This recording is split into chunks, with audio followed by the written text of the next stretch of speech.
Doctor ইউনূসকে জাতিসংঘ মহাসচিবের চিঠি, অন্তর্বর্তী সরকারকে সব ধরনের সহায়তার প্রতিশ্রুতি।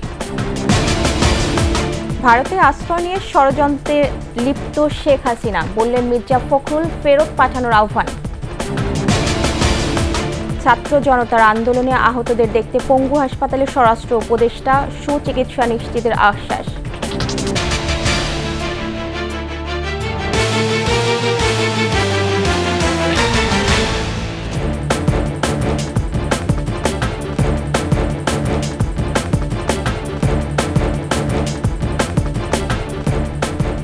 শুনছিলেন ফার্স্ট সিকিউরিটি ইসলামী ব্যাংক পিএলসি সংবাদ শিরোনাম। আমন্ত্রণ দুপুরের 21 সংবাদের সাথে আছে মহিমা পলি। দর্শক, 21 টেলিভিশনের সংবাদ একই সাথে সরাসরি দেখতে পাবেন আমাদের ফেসবুক পেজ www.facebook.com/21 অনলাইনে। এছাড়া সাবস্ক্রাইব করতে পারেন www.youtube.com/21 চ্যানেলে। অন্তর্বর্তী সরকারের প্রধান উপদেষ্টা ডক্টর মোহাম্মদ ইউনূসকে চিঠি লিখেছেন জাতিসংঘের মহাসচিব অ্যান্টোনিও গুতেরেস। চিঠিতে ডক্টর ইউনূসের নেতৃত্বাধীন অন্তর্বর্তী সরকারের সাথে কাজ করতে এবং অনুরোধ পেলে যে কোনো সমর্থন দিতে জাতিসংঘ প্রতিশ্রুতিবদ্ধ বলে জানিয়েছেন তিনি। চিঠিতে তিনি লিখেছেন, শান্তি প্রতিষ্ঠা এবং অন্তর্ভুক্তিমূলক গণতান্ত্রিক উত্তরণের পথে তার সরকারের প্রচেষ্টাকে সম্পূর্ণ সমর্থন করে জাতিসংঘ। ইতিহাসের সবচেয়ে গুরুত্বপূর্ণ সন্ধিক্ষণে বাংলাদেশ দাঁড়িয়ে রয়েছে উল্লেখ করে তিনি বলেছেন, এই ক্রান্তিকালে সহিংসতার অবসান ঘটাতে, জবাবদিহিতা নিশ্চিত করতে, আইন শৃঙ্খলা ফিরিয়ে আনতে এবং গণতান্ত্রিক নির্বাচনের পথ নির্ধারণে ডক্টর ইউনূসের নেতৃত্ব অত্যন্ত গুরুত্বপূর্ণ। আইন অনুযায়ী শেখ হাসিনাকে দেশে ফেরত পাঠাতে ভারতের প্রতি আহ্বান জানিয়েছেন বিএনপি মহাসচিব মির্জা ফখরুল ইসলাম আলমগীর। রাজধানীর শেরে বাংলা নগরে জিয়াউর রহমানের সমাধিতে বিএনপির স্থায়ী কমিটির নতুন 2 সদস্যকে সাথে নিয়ে পুষ্পস্তবক অর্পণ করে মহাসচিব বলেন, শেখ হাসিনাকে আশ্রয় দিয়ে গণতন্ত্রের প্রতি শ্রদ্ধা রাখেনি ভারত। জাতিকে ঋণের জালে আবদ্ধ রেখে গেছেন শেখ হাসিনা। গত 11 দিনের অন্তর্বর্তী সরকারের কর্মকাণ্ডের প্রশংসা করেন মির্জা ফখরুল। তার শাসনামলে এই জাতিকে সে 18 লাখ কোটি টাকার ঋণে আবদ্ধ করে গেছে। পাচার হয়ে গেছে প্রায় $100 বিলিয়ন। সেই জাতিকে দুঃশাসন এবং সমস্ত কিছু ইনস্টিটিউশন প্রতিষ্ঠানগুলোকে ভেঙে দিয়েছে। সেই ব্যক্তিকে আজকে এইভাবে ভারতে আশ্রয় দিয়ে ভারত তার যে কমিটমেন্ট টুয়ার্ডস ডেমোক্রেসি, এটা ভারত রক্ষা করেছে বলে মনে হয় না। আমাদের তাই আহ্বান থাকবে ভারতের কাছে যে আপনারা তাকে আইনানুগভাবে আইনের কাছে, বাংলাদেশের সরকারের কাছে তুলে দেন এবং দেশের মানুষ যে সিদ্ধান্ত দিয়েছে সেই সিদ্ধান্ত হচ্ছে তার বিচার করা, সেই বিচারের সম্মুখীন তাকে হতে দেন। ছাত্র জনতার অভ্যুত্থানে আহতদের জন্য প্রয়োজনীয় সবকিছুই করবে সরকার, তবে আহতদের দেখতে ভিড় না জমাতে সবার প্রতি আহ্বান জানিয়েছেন স্বরাষ্ট্র উপদেষ্টা জাহাঙ্গীর আলম চৌধুরী। সকালে পঙ্গু হাসপাতালে আহতদের দেখতে যান স্বরাষ্ট্র উপদেষ্টা। রোগীর পাশাপাশি কথা বলেন স্বজনদের সাথে, বিভিন্ন সমস্যার বিষয়ে কথা বলেন হাসপাতালের পরিচালকের সাথে। এ সময় রোগীদের সবশেষ পরিস্থিতি তুলে ধরেন চিকিৎসকরা। পরে স্বরাষ্ট্র উপদেষ্টা বলেন, আহতদের জন্য প্রয়োজনীয় সবকিছুই করবে সরকার।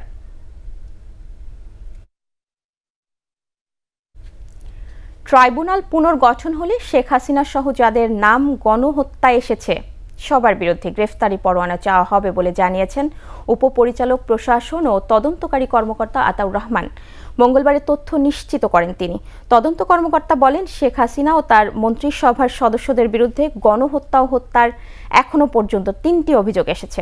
সবগুলো অভিযোগেরই আসামিদের প্রোফাইল তৈরির কাজ চলছে। তিনি আরও বলেন, দ্রুত সময়ের মধ্যে আন্তর্জাতিক অপরাধ ট্রাইব্যুনালের তদন্ত সংস্থার প্রধান সমন্বয়ক নিয়োগ দেবে সরকার। এরপর তারা কাজ আরও দ্রুত গতিতে এগিয়ে নেবেন। কোথা থেকে তারা তদন্ত শুরু করবেন সেটিও দ্রুতই ঠিক করা হবে।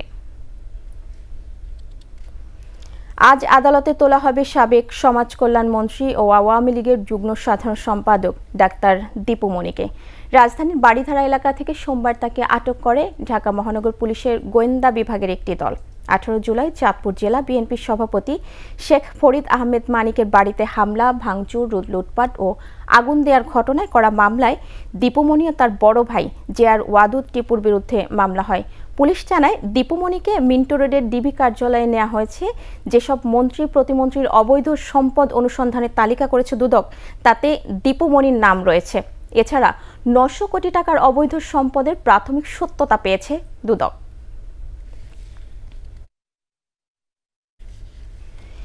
আওয়ামী লীগ সরকারের সাবেক মন্ত্রী দীপুমণি ক্ষমতার অপব্যবহার করে গড়েছেন সম্পদের পাহাড়।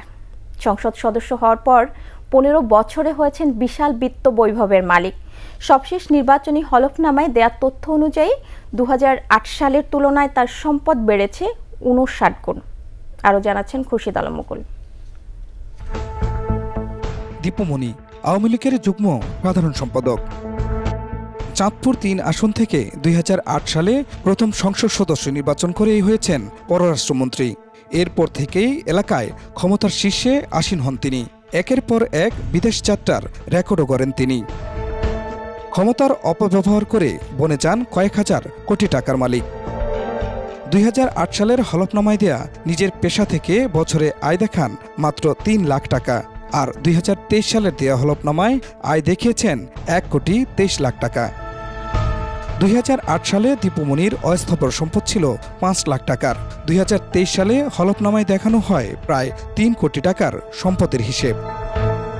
2008 সালে তার কোনো স্থাবর সম্পদই ছিল না, অথচ 15 বছরে তিনি প্রায় 4 কোটি টাকা মূল্যের স্থাবর সম্পদের মালিক বনে যান।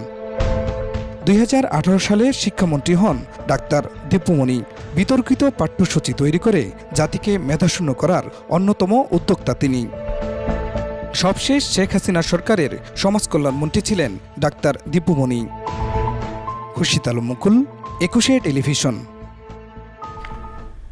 এদিকে আওয়ামী লীগ সরকারের সাবেক ক্রীড়া উপমন্ত্রী আরিফ খান জয়কে আজ আদালতে তোলা হবে। সোমবার রাতে ধানমন্ডি এলাকা থেকে তাকে গ্রেফতার করা হয়। পুলিশ জানায় মোহাম্মদপুর থানার একটি হত্যা মামলায় তাকে গ্রেফতার করা হয়েছে। 2014 সালে নেত্রকোনা 2 আসন থেকে আওয়ামী লীগের মনোনয়নে সংসদ সদস্য নির্বাচিত হন আরিফ খান জয়। 2018 ও 24 সালে নির্বাচনের দল থেকে আর মনোনয়ন পাননি তিনি। এরপর যুব ও ক্রীড়া মন্ত্রণালয়ের উপমন্ত্রীর দায়িত্ব পান। আরিফ খান জয় বাংলাদেশ জাতীয় ফুটবল দলের অধিনায়ক ছিলেন।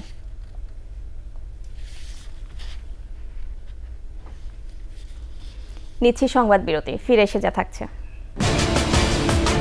15 বছরে কয়েকশো কোটি টাকার মালিক মুক্তাগাছার পৌর মেয়র, দুর্নীতি ও লুটপাটের বিচার দাবি।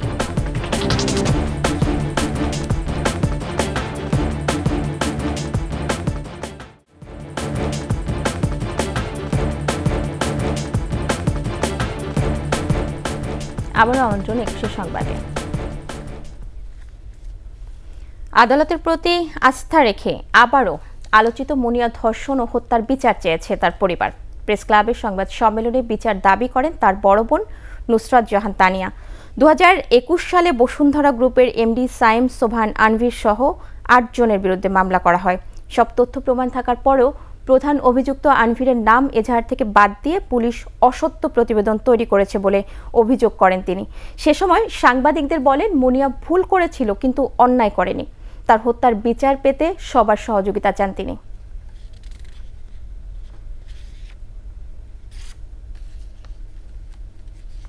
তাহলে কেন আমাকে অফার করলো? আনবির যদি খুন না করে 100 কোটি টাকা দিবে। কেন? আমার বোনেরটা ছিল ভুল, আপনারা যেটা করছেন সেটা অন্যায়। আমি যেটা করছি, আমরা সবাই যারা করতেছি এখন, সেটা অন্যায়। সে ভুল করতে পারে, সে অন্যায় করে নাই। আপনারা ওরে ক্ষমা করা উচিত।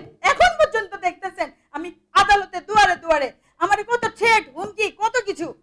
এগুলো আপনাদেরকে একটু বিবেক নাড়া দেয় না, একটা মনুষ্যত্ব নাড়া দেয় না।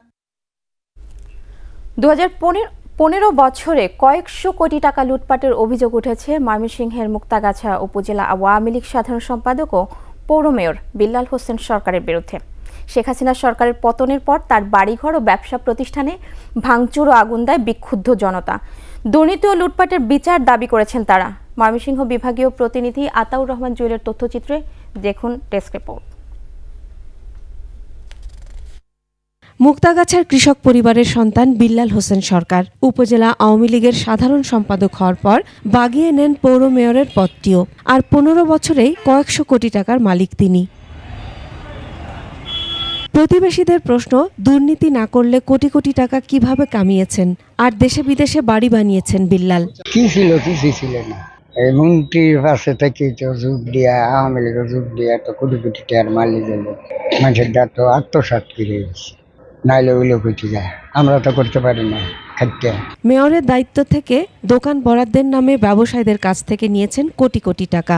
ব্যবসায়ী ও স্থানীয়রা বলছেন, হাসিনা সরকার পতনের সাথে সাথে তার বাড়িঘর ও ব্যবসা প্রতিষ্ঠানে হামলা, ভাঙচুর আর অগ্নিসংযোগ করেছে বিক্ষুব্ধ জনগণ। আমার কাছে 4 লক্ষ টাকা নিছে বিল্লাল সরকারে। যদি কাজ ভালোই করতো তাহলে অবশ্যই তারা পলাইতো না। আগুন দিচ্ছে, তাকে যেভাবেই করছে আমার মনে হয় এখনো পাইলে মুক্তাগাছাবাসী তাকে বর্তা বানাই ফেলাবো। তারা মসজিদ, মাদ্রাসা, এমনকি শিক্ষা প্রতিষ্ঠান কোনো জায়গা থেকে তারা বাদ দেয়নি। মুক্তাগাছাকে একটা অরাজক অবস্থার মধ্যে ফেলে দিয়ে তারা শত শত হাজার হাজার কোটি টাকার মালিক হয়েছে। 5 আগস্টের পর গা ঢাকা দিয়েছেন বিল্লাল হোসেন সরকার। এদিকে দুর্নীতির অভিযোগ অস্বীকার করে পরিবারের সদস্যরা জানান, বিল্লালের বিরুদ্ধে রাজনৈতিক ষড়যন্ত্র চলছে। এখন তো মানুষের ভয়ে মাইরে ফেলাবো, ধরে নিছে, ধরে এখন কোন জায়গায় আছে আমি বলতে পারলাম না। মিথ্যা বানোয়াট, রাজনীতি প্রতিহিংসা। অন্তর্বর্তী সরকারের কাছে বিল্লাল হোসেনের বিচার দাবি করেছেন টিআইবির এই নেতা। হেন কোনো দুর্নীতি নাই যে সে আপনার করে নাই সেটা, যার ফলে আপনার তো অবশ্যই তার একটা যৌক্তিক এবং বিচার দাবি করি, সে যেখানেই থাকুক। এছাড়া দুর্নীতি ও লুটপাটের বিচার চান স্থানীয়রাও। Masum আলিসা, desk report, 21 television. শেষ করছি দুপুরের 21 সংবাদ। যাবার আগে ফার্স্ট সিকিউরিটি, ইসলামী ব্যাংক পিএলসি সংবাদ শিরোনামগুলো জানা পারো একবার। ডক্টর ইউনূসকে জাতিসংঘ মহাসচিবের চিঠি, অন্তর্বর্তী সরকারকে সব ধরনের সহায়তার প্রতিশ্রুতি। ভারতে আশ্রয় নিয়ে ষড়যন্ত্রে লিপ্ত শেখ হাসিনা, বললেন মির্জা ফখরুল, ফেরত পাঠানোর আহ্বান। ছাত্র জনতার আন্দোলনে আহতদের দেখতে পঙ্গু হাসপাতালের স্বরাষ্ট্র উপদেষ্টা, সুচিকিৎসা নিশ্চিতের আশ্বাস।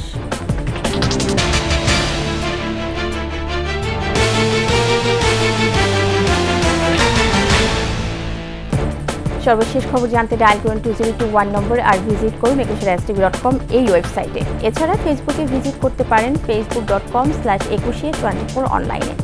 এছাড়া সাবস্ক্রাইব করতে পারেন www.youtube.com/21etv চ্যানেলে। এতক্ষণ সাথে থাকার জন্য ধন্যবাদ। আমাদের পরের সংবাদ দুপুর 2টা 55 মিনিটে দেখার আমন্ত্রণ রইল।